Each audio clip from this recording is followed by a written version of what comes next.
আল্লাহ যে নারীকে ভালোবাসেন তাকে 4টি কষ্ট দেন।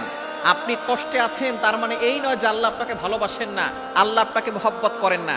আপনি কষ্টে আছেন, এটা হচ্ছে আল্লাহ আপনাকে ভালোবাসেন, এটা বোঝার অন্যতম একটি লক্ষণ। আপনি কষ্ট থাকলেই বুঝবেন যে আল্লাহ তাআলা হয়তো আপনার গুনাহ মাফ করাচ্ছেন, অথবা আল্লাহ পাক রব্বুল আলামিন আপনার মর্যাদা বৃদ্ধি করে দিচ্ছেন। সুতরাং নারীদের জীবনে যদি এই 4টি কষ্ট থাকে, তাহলে বুঝে নিবেন যে আল্লাহ পাক রব্বুল আলামিন আপনাকে ভালোবাসেন, আপনাকে মহব্বত করেন, এবং এই কষ্ট দিয়ে আল্লাহ পাক রব্বুল আলামিন আপনার মর্যাদা বৃদ্ধি করে মৃত্যুর সাথে সাথে আপনাকে জান্নাত দিতে চাচ্ছেন। নাম্বার 1, 1 নাম্বার হচ্ছে মানুষের অন্যায় সমালোচনা। আপনি কোনো কাজ করেন না, কিন্তু মানুষ আপনাকে মিথ্যা অপবাদ দিচ্ছে, আপনাকে মানুষ গালিগালাজ করছে, মানুষ আপনাকে অপবাদ দিয়ে আপনাকে হেয় প্রতিপন্ন করছে, ক্রিটিসাইজ করছে। যদি এরকম দেখেন তাহলে মনে করবেন আল্লাহ আপনাকে ভালোবাসে। আল্লাহ পাক রব্বুল আলামিনের একজন বান্দি ছিলেন দুনিয়াতে, যার নাম হচ্ছে মারিয়াম আলাইহিস সালাম। হযরত ইমরান আলাইহিস সালামের কন্যা ছিলেন এবং হযরত ঈসা আলাইহিস সালামের মা ছিলেন। এতটা সম্মানী একজন ব্যক্তি, তাকে মানুষ অপবাদ দিয়েছিল, তাকে মানুষ খারাপ নারী বলে গালি দিয়েছিল। আপনি তো কষ্টে আছেন, আপনাকে তো কেউ খারাপ নারী বলে গালি দিচ্ছে না। একটু দেখেন মারিয়াম আলাইহিস সালামের দিকে ফোকাস করেন, মানুষ তাকে প্রস্টিটিউট নারী বলে গালি দিয়েছে, নাউজুবিল্লাহ। তার গোত্রের লোকেরা তাকে এই কথা বলে গালি দিয়েছে। আল্লাহ পাক রব্বুল আলামিন তাকে পরীক্ষা করেছিলেন, স্বামী ছাড়া সন্তান দিয়েছেন। জিবরাইল আলাইহিস সালামকে তার কাছে পাঠিয়েছিলেন।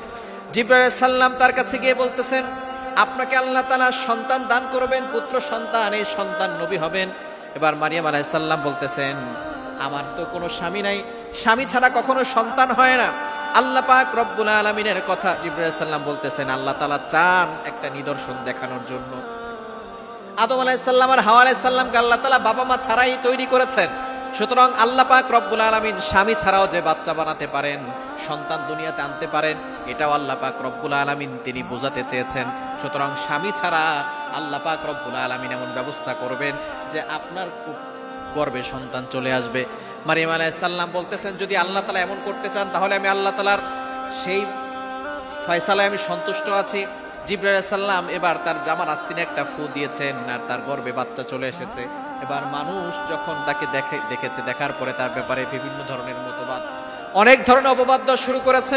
বলতেছে, তোমার মা তো ভালো ছিল, বাবা তো ভালো ছিল, কিন্তু তুমি এতটা অন্যায় কাজ কিভাবে করলে? এই যে একটা অপবাদ সে সহ্য করেছে, কিন্তু তারপরও তিনি ভরসা হারান নাই, আল্লাহর উপরে সবসময় ভরসা রেখেছেন।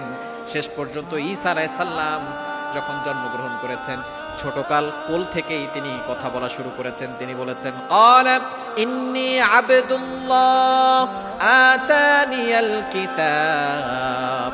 আল্লাহ পাক রব্বুল আলামিনের তিনি একজন বান্দা, এটা তিনি ছোট্টবেলায়, যে সময় বাচ্চারা কথা বলতে পারে না, তখনই তিনি কথা বলে সকলকে জানিয়ে দিয়েছেন।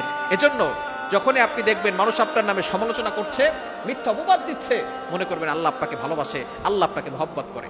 দ্বিতীয় নাম্বার হচ্ছে স্বামী বা পরিবারের অবহেলা। যদি আপনার কাছে এরকম হয়, স্বামী বা পরিবার আপনাকে অবহেলা করছে, মনে করবেন আল্লাহ পাক রব্বুল আলামিন আপনাকে ভালোবাসেন। আসিয়া আলাইহিস সালাম সে ফেরাউনের কাছে ছিল, ফেরাউন তাকে কষ্ট দিয়েছে, নির্যাতন করেছে, অবহেলা করেছে, ক্রিটিসাইজ করেছে, কিন্তু তারপরে তিনি ঈমান হারা হন নাই, আল্লাহর উপরে ভরসা রেখেছেন। সুতরাং আপনার স্বামী বা আপনার পরিবার থেকে যদি আপনি অবহেলিত হন, তাহলে মনে করবেন আল্লাহ আপনাকে ভালোবাসেন। 3 নাম্বার হচ্ছে, যদি আপনার শারীরিক অসুস্থতা থাকে, দুর্বলতা থাকে, তাহলে মনে করবেন আল্লাহ পাক রব্বুল আলামিন আপনাকে ভালোবাসেন। আল্লাহ পাক রব্বুল আলামিন অসুস্থতা দিয়ে, শরীর দুর্বলতা দিয়ে আল্লাহ তাআলা বান্দাকে পরীক্ষা করেন, বান্দিকে পরীক্ষা করেন।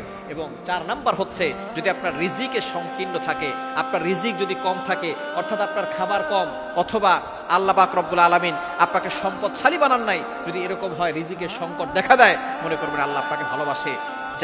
যেই নারীকে আল্লাহ ভালোবাসে, তাকে এই 4টি বিপদ দেন, 4টি কষ্ট দেন। আল্লাহ পাক রব্বুল আলামিন তার পরীক্ষা করেন যে এই বান্দি, আমি তাকে ভালোবাসি, সে আমার ভালোবাসায় এই কষ্ট সহ্য করতে পারে কিনা। যদি সে ধৈর্য ধারণ করে, আল্লাহ পাক রব্বুল আলামিন দুনিয়াতেও সম্মান বাড়িয়ে দেন, আখিরাতেও আল্লাহ তাআলা নাজাতের ব্যবস্থা করে দেন।